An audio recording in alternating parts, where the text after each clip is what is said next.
Okay, time for our sixth speaker. Hilda Gan has often spoken at Heart of Networking.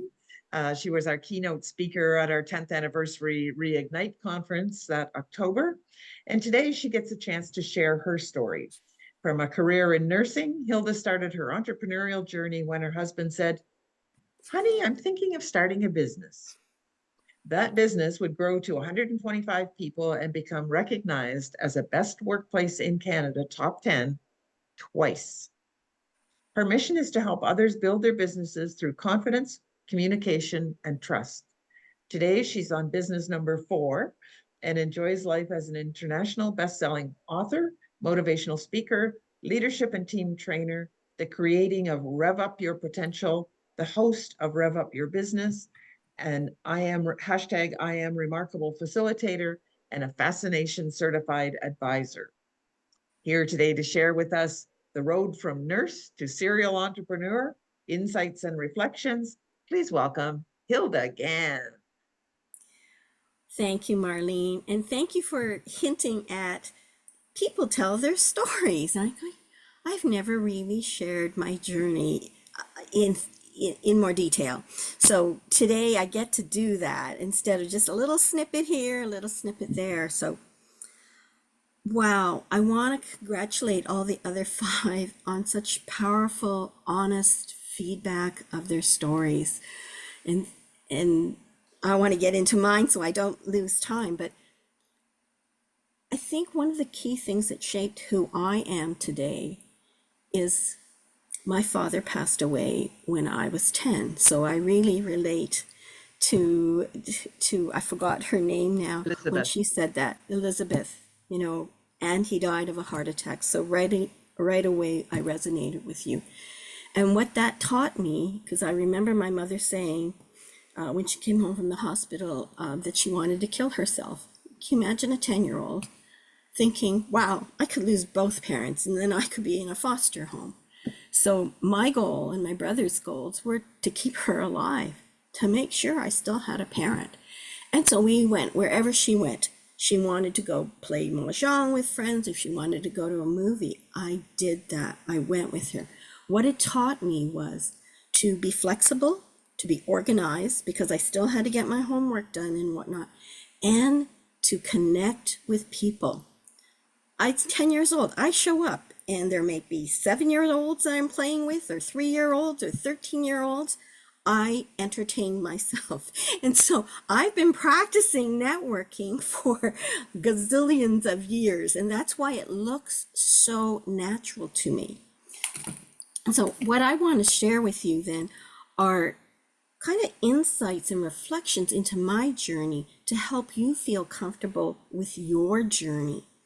And a key that I learned is that Chris Hadfield was asked, "What's it like to be a retired astronaut?" To which he said, "I'd like to think that everything that I have done before has brought me to where I am today." And I think that resonated as you heard people's stories, that many of those little things that happened. So fast forward to being a teenager and being in high school, and I thought, so what do I want to be when I grow up?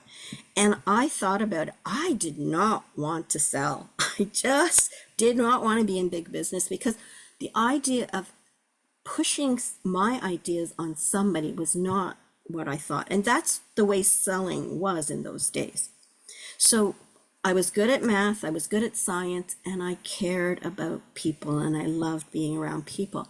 So nursing became a very natural occupation for me. So I started with nursing, but I always loved this idea of teaching, because I wanted to be a teacher, and I even played school with my brother and cousin. So after I got some experience, I started to be an educator. And this is key, because fast forward, this is what ignites me and excites me now. And I honed those skills over 5 years. And I learned passion is important. I sat in the library learning about all these exotic diseases that you hear on those medical TV shows.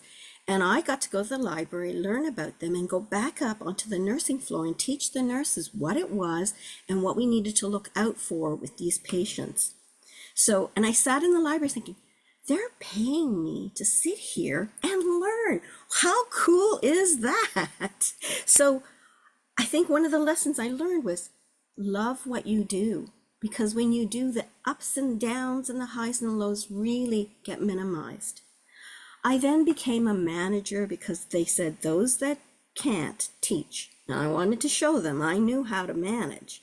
Then I became a director of nursing. I even got involved in IT implementation and was special projects manager as we were transitioning healthcare into the computer age. So that really dates me. I went back for my master's. My dream was always, oh, wait till the kids grow up. The last one's 6 years old. You go to school full time. He goes to school part time. And by the time he's older, you can launch your next career. Well, the kids came slow. And I saw myself thinking, oh my God, I got to wait 6 more years before I can go. So there I was, 7 months pregnant, going back, doing a GMAT, and then entering a Master's of Health program when my little guy was 6 months old. I took 2 courses every semester. I still work full time and I managed 3 kids. But that's what we did. We were superwomen. We did it all.